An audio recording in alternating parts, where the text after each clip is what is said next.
বন্ধুরা, আজকে তোমাদের জন্য নিয়ে এলাম একটি তৃষ্ণার্ত কাক এর গল্প।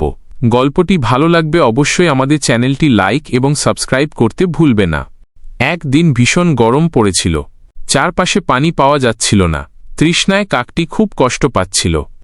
সে এদিক ওদিক উড়ে বেড়াল, কিন্তু কোথাও এক ফোঁটা পানিও নেই।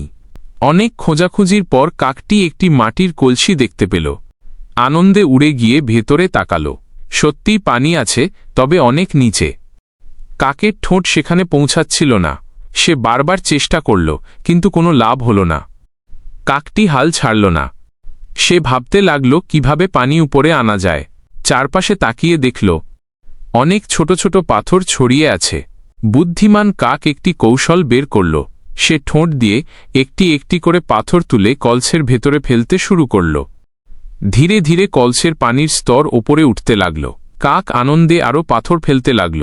অবশেষে পানি এমন জায়গায় এলো যেখানে কাক সহজেই ঠোঁট ডুবিয়ে পানি খেতে পারল। তৃষ্ণা মেটার পর কাকটি খুশি মনে উড়ে গেল। এই গল্প থেকে আমরা শিখি, পরিশ্রম আর বুদ্ধি থাকলে কোনো সমস্যাই অমীমাংসিত থাকে না। বন্ধুরা, গল্পটি কেমন লাগলো কমেন্ট করে আমাদের জানিও, এবং আমাদের চ্যানেলটি যদি সাবস্ক্রাইব না করে থাকো তাহলে এখনই সাবস্ক্রাইব করে দাও।